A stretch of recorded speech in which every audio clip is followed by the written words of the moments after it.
Yo, selamat siang, Lai, Miron. Jadi, saya mau tanya saja karena ini kan saya juga lagi belajar. Bagaimana dengan hari Sabat, ya? Hari Sabat di dalam Alkitab, oleh karena saya pernah melihat video Lai menjelaskan bahwa di dalam Kisah pasal 20 ayat 7 itu menggambarkan bahwa rasul-rasul itu beribadahnya pada hari Minggu, ya. Nah, tapi kalau kita baca di kejadian lagi Kisah Rasul pasal 20 ayat 7 itu, saya pikir tidak ada di situ kata mereka beribadah, karena mereka memang berkumpul memecah-mecahkan roti pada hari pertama minggu itu, tetapi tidak ada konteks ibadah di situ. Nah, kalau kita baca di Kisah Rasul 17 ayat 18 ayat 2, lalu ayat-ayat sebelumnya, maka Paulus mereka itu sering beribadah di hari Sabat, malah 3 Sabat berturut-turut dan lain sebagainya. Jadi, nah terus kalau dari mana Laik bilang bahwa ini kita sharing ya, diskusi ya, saya belajar juga. Dari mana Laik bisa katakan bahwa itu tidak berlaku lagi, sementara Yesus sendiri Lukas 14 ayat 6 di situ jelas bahwa menurut kebiasaan Yesus itu masuk ke rumah ibadah itu hari Sabat, dan dia membaca dari kitab suci. Nah, kalau begitu, dari mana dasarnya kita katakan atau Laik bisa dengan yakin katakan bahwa hari Sabat itu tidak dilakukan lagi oleh Yesus, bahkan rasul-rasul, sementara mereka lakukan gitu. Nah, jadi itu yang saya mau tanyakan supaya kita boleh sharing lah, supaya saya bisa belajar juga gitu. Terima kasih. Ya, hari Minggu sebenarnya buktinya itu simpel. Gereja tertua, gereja Katolik yang kudus, dan gereja Ortodoks yang benar, itu hari Minggu. Karena mereka yang punya jalur apostolik. Jadi mereka yang paling dekat dengan para rasul. Jadi mereka yang beribadah pada hari Minggu, ya gereja-gereja seperti itu. Ya, karena kalau kita tarik jalurnya, ya gereja Katolik misalnya, ya meneruskan tahta Petrus, yang lain Ortodoks misalnya gereja yang di Yerusalem, yang tertua juga dari Rasul Yakobus, beribadah pada hari Minggu. Jadi enggak semata-mata hanya dengan kitab suci ini, tapi kita harus lihat sejarah juga. Sejarah gereja, ya, bagaimana para rasul, bapak-bapak apostolik. Karena kalau benar seperti yang Anda simpulkan itu, nggak mungkin bapak-bapak gereja dan bapak-bapak apostolik, ya. Jangankan oke lah, ada orang yang bilang Katolik itu yang merubah hukum hari Minggu. Ortodoks bagaimana? Ortodoks hari Minggu loh. Itu satu. Karena sejarah yang diakui itu sama. Jadi simpel saja sebenarnya, buktinya itu cuma itu saja sih. Ya, ayat-ayat yang saya bawa tadi juga, pemecahan roti dilakukan gereja sampai sekarang hari Minggu.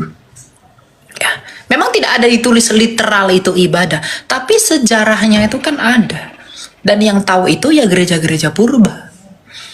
Kalau kita gereja-gereja baru-baru lahir ini ya enggak tahu. Jadi saya lebih percaya kepada yang tua-tua itu daripada yang baru lahir yang hanya menafsirkan teks tanpa tahu sejarah, tanpa mengerti sejarah. Ya, itu buktinya. Kemudian mengenai Yesus beribadah pada hari Sabat, betul. Para rasul juga beribadah pada Sabat, betul. Karena mereka orang Yahudi. Mereka Yahudi, ya mereka harus melakukan itu. Saya bukan Yahudi. Kita bukan Yahudi. Untuk apa saya melakukan itu? Mazmur 147 ayat 19-20, hukum-hukumnya itu diberikan bagi bangsa Israel. Dan hal ia tidak berbuat demikian kepada bangsa-bangsa lain.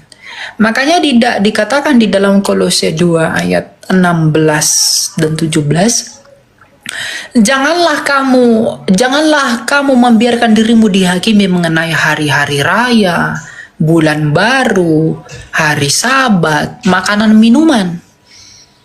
Karena itu adalah bayangan dan gambaran yang akan datang, sedangkan wujudnya ialah Kristus. Jadi memang Yesus melakukan itu semua untuk apa? Galatia 4 ayat 4. Untuk menunjukkan kesempurnaannya di dalam perlakuannya kepada hukum Taurat, di mana Taurat itu yang menjadi kutuk bagi kita karena ketidakmampuan kita melakukannya. Itu dibenarkan oleh karena kesempurnaannya atas perlakuannya itu. Makanya dalam Galatia 3 ayat 13, kutuk hukum Taurat dipatahkan. Ya. Jadi iman Kristen itu bukan tentang iman nggak boleh makan ini, nggak boleh makan itu. Nggak, para rasul nggak begitu. Penglihatan Petrus, misalnya tentang makanan minuman. Penglihatan Petrus, ya, sebelum dia sembahyang, dia diizinkan Tuhan memakan sesuatu yang dia anggap najis selama ini. Artinya apa? Perlakuan Taurat ketika Kristus telah datang dan bangkit dan naik ke surga menyatakan kemuliaannya itu diteruskan dan dicurahkan dan dikukuhkan oleh Roh Kudus Sang Pemberi hidup. Ya. Jadi itu Yesus melakukan sahabat apa sahabat itu dia tetap melakukan, ya dia melakukan itu kok. Kenapa? Karena dia Yahudi. Enggak hanya sahabat, kurban pun mereka lakukan. Jangan hanya sahabatnya dong. Kalau mau setia dengan itu, ya kurban pun mereka lakukan. Oh, bait Allah belum hancur kok pada saat itu. Persepuluhan pun mereka lakukan. Apakah persepuluhan masih berlaku? Rasul mana yang terima persepuluhan? Nah, gitu dah. Itu ya. Jadi ya iman kita tuh iman hidup, bro. Bukan iman only by scripture. Tapi there is a history in there. Ya. Oke, terima kasih, Lai. Tapi saya agak tertarik karena Lai kutip penglihatan Petrus. Saya pikir kalau baca konteks daripada kisah pasal 10 tentang penglihatan Petrus, tidak ada di situ tentang soal makan. Tetapi dari penglihatan itu kan ada artinya di ayat selanjutnya bahwa Allah sedang mau menjelaskan Allah tidak membedakan antara orang Yahudi dan Yunani. Jadi saya pikir Miron berhati-hati juga menafsirkan Alkitab. Tidak. Kita baca kisah Rasul 10 ya. Iya, dibaca saja karena selanjutnya akan dijelaskan penglihatan itu gitu. Oh, sekarang aku mengerti bahwa Allah tidak membedakan baik orang Yahudi maupun orang Yunani. Karena di zaman itu membedakannya antara makanan halal dan haram, gitu loh. Nah, enggak itu. Oh, coba dibaca. Silakan aja dibaca. Nanti kita boleh belajar bersama-sama.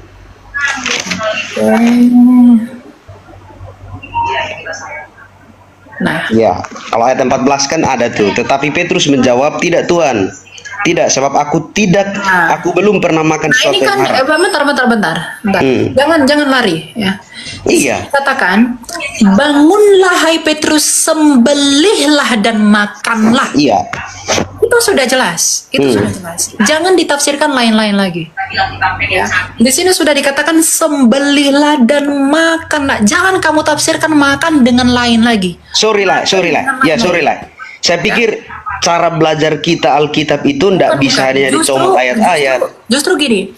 Ayat ini diperkuat oleh Kolose 2 ayat 16. Jangan orang membiarkan kamu dihakimi masalah makanan minuman. Itu Rasul Paulus kepada jemaat di Kolose. Jadi saya sudah punya 2 ayat yang mengkonfirmasi kebenaran ini. Jadi jangan ditafsirkan lain-lain lagi. Ini bukan penafsiran. Coba baca selanjutnya. Kisahnya itu yang sudah selanjutnya. Jelas dikatakan sembelihlah dan makanlah.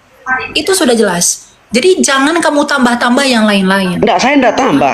Coba dibaca dulu selanjutnya. Di dalam Kolose juga sudah. Nah, inilah. Jangan kamu membiarkan. Enggak bisa belajar Alkitab dengan cara begitu. Bukan, justru Anda yang mempelintir kitab suci. Saya tidak mempelintir. Mari kita baca ayatnya. Karena Anda memahaminya dengan EICGC.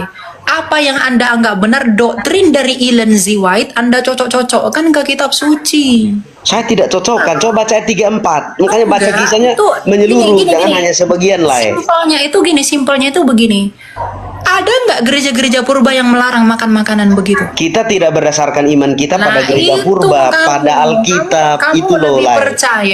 Kamu lebih percaya kepada Ellen G. White yang kamu anggap nabiah daripada para rasul. Iya, sekarang gini. Oke, sorry.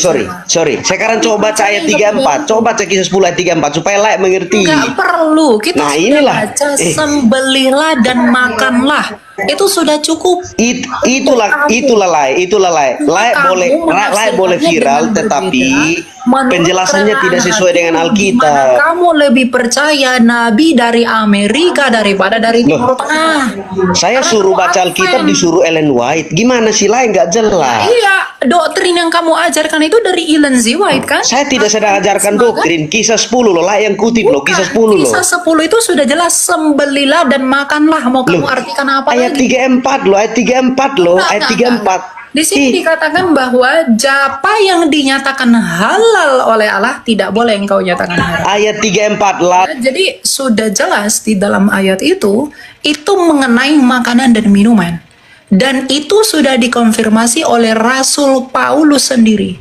Jangan mau kamu dihakimi masalah makanan dan minuman. Sudah selesai. Ya. Jadi jangan Advent ini nggak jelas memang. Ya. Banyak kali bacretnya. Mereka itu lebih percaya kepada Ellen G. White dari Amerika daripada para rasul yang ada di Timur Tengah. Makanya saya bilang mereka ini menafsirkan itu dengan EICGC. Mereka sudah punya konsep yang ditelan-telan mentah dari si Ellen G. White itu. Nah, lalu dicocok-cocokkan. Ini sudah jelas. Sembelihlah dan makanlah. Tetapi Petrus menjawab, tidak Tuhan. Aku belum pernah makan sesuatu yang haram dan yang tidak tahir. Apalagi yang mau kamu artikan dari situ? Apalagi yang mau kamu cocok-cocokkan dari situ? Itu sudah cukup. Nah, lalu hal itu apa yang boleh kau nyatakan halal oleh Allah, tidak boleh kau nyatakan haram. Ya. Jadi jangan dicocok-cocokkan. Kalau kamu punya tafsirmu sendiri, yaitu urusanmu. Kamu baru lahir di abad ke-20 dari Amerika sana. Saya tidak lebih percaya kepada nabi perempuan daripada nabi perempuan yang datang dari Amerika, daripada para rasul. Itu saja simpelnya, ya. Jadi jangan paksakan kehendakmu. Itu di luar yang lain. Suka sekali memaksa memang. Advent ini. Si paling merasa sok-sok hari ke-7, tapi munafik sekali. Ya, mereka merasa bahwa kami ini beribadah pada hari Sabtu, kami paling benar, kami paling benar. Kamu pun munafik. Kamu hari Sabtu itu sama sekali nggak boleh melakukan apapun. Tapi kamu hari Sabtu pergi jalan-jalan kemanapun, kamu pun munafik. Ya, jadi jangan merasa paling benar dengan Sabtu-Sabtumu itu. Kalau kamu memang lebih setia kepada hukum Taurat dan hukumnya Yesus, kenapa kamu tidak melakukan korban? Kenapa kamu tidak melakukan korban bakaran, korban hukum, dan lain-lain? Ya.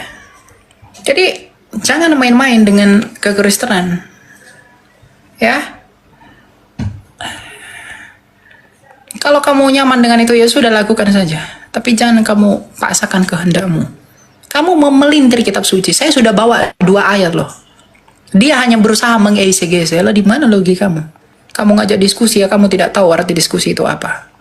Saya bawa ayat, kamu malah EICGC ayat.